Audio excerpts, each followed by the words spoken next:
Welcome to the Weekly Option, the podcast for people interested in trading stock options. Each week, we cover trade ideas and opportunities in the stock market right now. Whether you're a beginner, a professional, or just curious about options, this is the show for you. Let's get started. Welcome to the Weekly Option. This is episode 131 on September 12th, 2020. I'm your host, Eric. And in this week's show, we will cover the trades from last week on Dave & Buster's, Bristol-Myers Squibb, and Coca-Cola. And we discussed three new trades on Norwegian Cruise Lines, the United States Oil ETF, and General Motors. Now, it's always great to hear from listeners. If you have any questions about the trades presented here on the show, or even about your own positions, feel free to email me. You can email questions to eric@theweeklyoption.com. That's ERIC@theweeklyoption.com.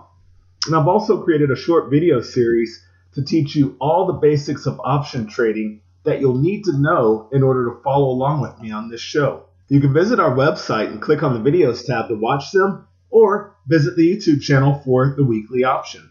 Now, the equity markets had a second week of lower prices. The Dow Jones Industrial Average lost 467 points this week, closing at 27,665 points. The S&P 500 index lost 86 points this week, finishing the week at 3,340 points.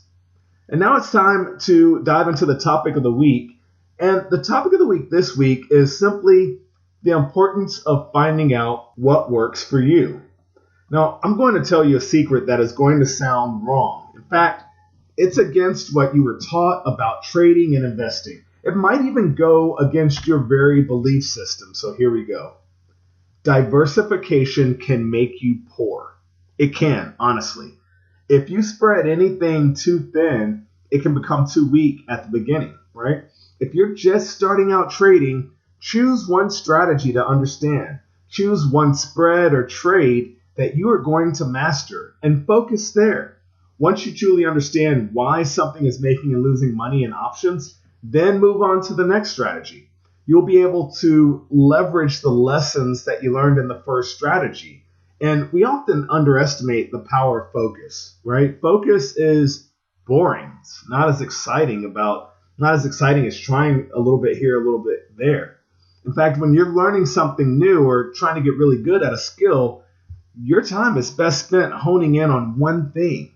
That's why you hear about professional basketball players shooting 100 free throws after practice, or football players watching video of one skill over and over. Even the linemen watching video to make sure that they have the nuances and the technical aspects of the game over and over perfect. Or even, of course, professional musicians who can improvise and just engage us all, entertain us all with their skill. You'll hear that they spend, 20, 30 minutes a day playing scales up and down the instrument every day. It's just crazy. So sure, there are dozens of option trades that I can speak about on this show.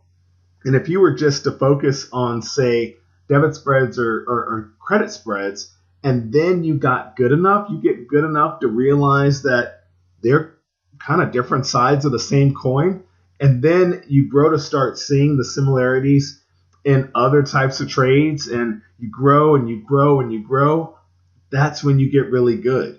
When you can look at trades, other trades, and start to realize the similarities and therefore better understand the risk and the nuances of how it's going to affect your position, how it might change the overall risk dynamics, how it's going to either make or lose money, or how you can hedge. Like, when you really start to understand and become good at one thing, it will give you sort of a building block, a brick, if you will, to start building a wall that's going to help you build, your net worth, your wealth, and all of that. So you just need to focus on one skill and be open to all the other possibilities later on. So don't diversify, especially not early on.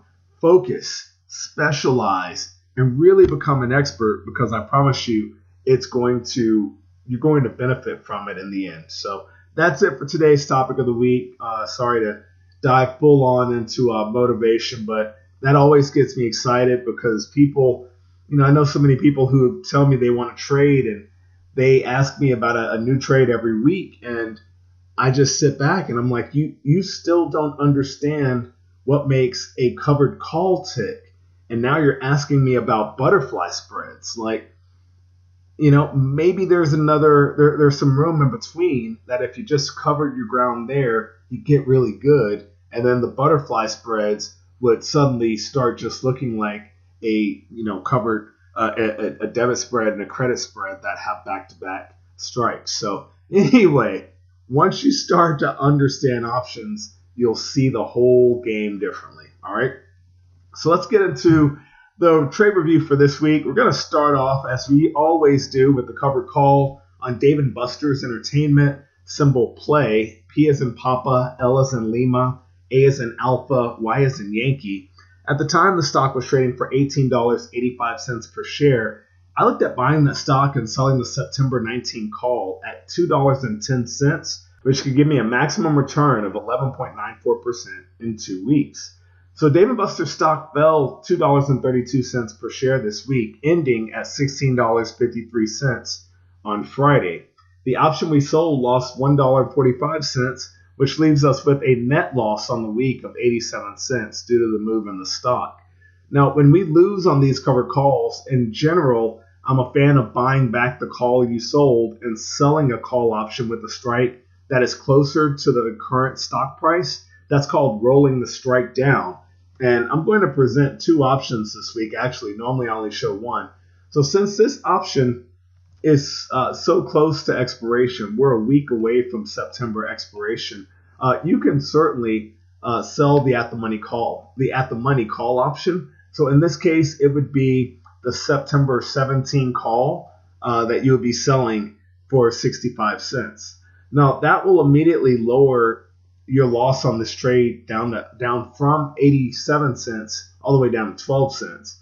And it puts you in place to earn another 47 cents, another possible 47 cents if the stock rallies. So your net maximum profit at that point would end up being 35 cents. Second option is to sell an in-the-money call option to just fully close the trade down. Now remember, if the option expires in the money, the stock in our position will be used to cover the shares owed from the short call option, right? So you could sell the September 16 half call at 90 cents. This will allow you to close the trade for scratch.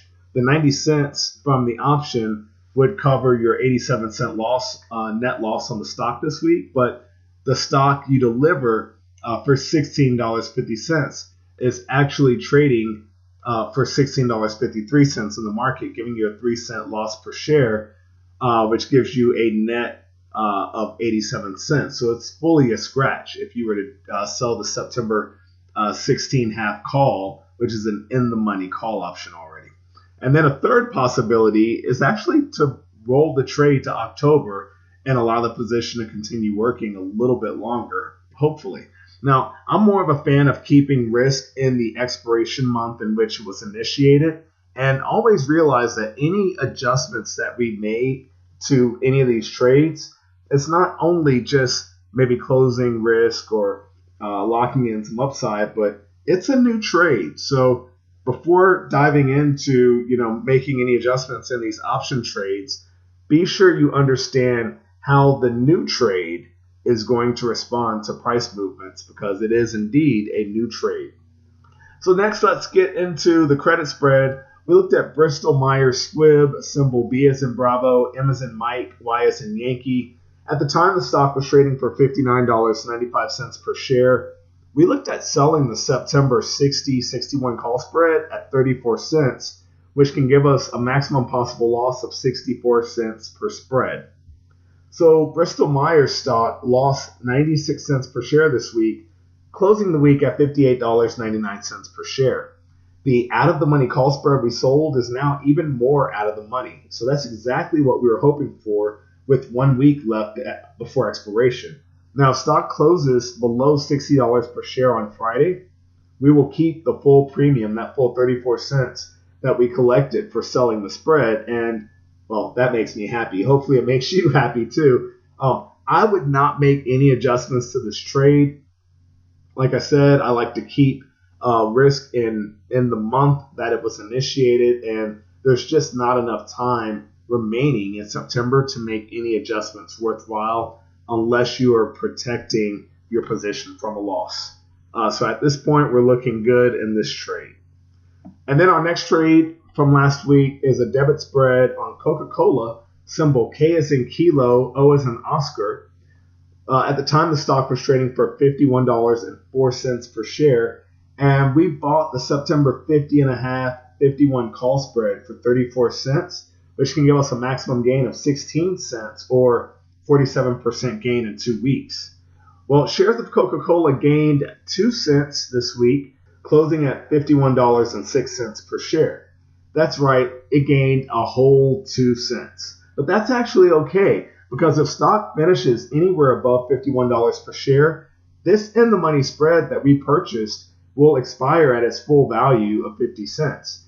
That will give us our maximum gain of 16 cents or a 47% return in 2 weeks. That's why I like buying or making trades where even without a stock move, I'm locking in some sort of a profit.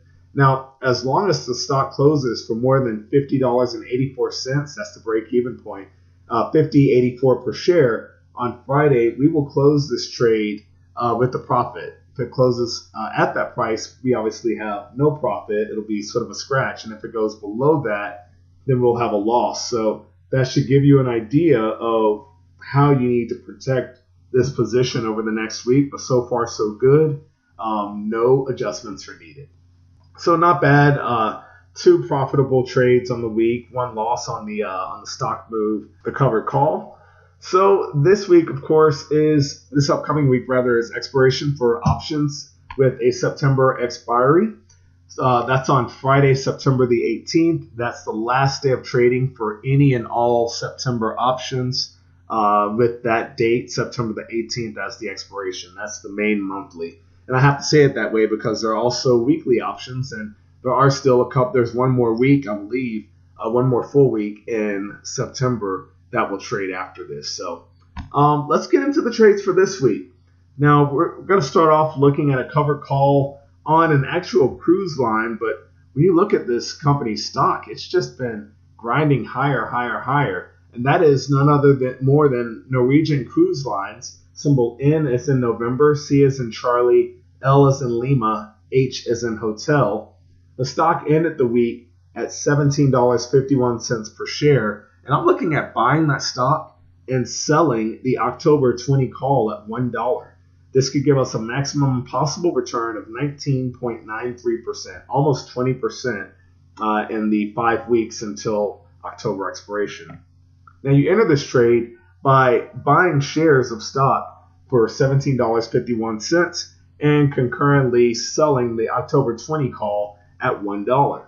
This trade makes the most money if stock prices finish above $20 per share, and the break-even price is $16.51 per share. The stock purchase, of course, would require $1,751, and you would collect $100 for selling the option, and that's in real terms.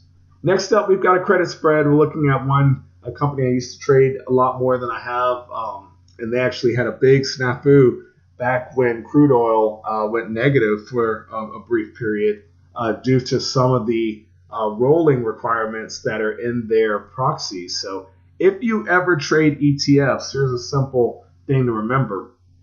Each one of these is sort of like a little bit of a closed-in fund, and they have a prospectus, and you can find out what makes them tick. Are there situations where they have to do something, or where they are forced by their bylaws to do something? USO ended up in a situation like that. That, of course, is the United States Oil Fund ETF, symbol U as in uniform, S as in Sierra, O as in Oscar. The stock ended the week, or the ETF ended the week at $27.04 per share. And I'm looking at selling the October 28-29 call spread at 34 cents, which could give us a maximum possible loss of 66 cents per spread. And you enter this trade by selling the October 28 call at 97 cents and concurrently buying the October 29 call for 63 cents. This is a credit spread because we are selling the spread, and this trade makes the most money if stock prices remain below $28 per share. The break-even price on this trade is $28.34 per share. In real terms, you would receive $34 per spread that you sell and have $66 remaining at risk. Then our final trade on the week is General Motors, symbol G as in golf, M as in Mike. The stock ended the week at $30.46 per share, and I'm looking at buying the October 29-30 call spread for 64 cents, which could give us a maximum gain of 36 cents or 56.25% return in about 5 weeks. So you enter this trade by buying the October 29 call for $2.63 and concurrently selling the October 30 call at $1.99.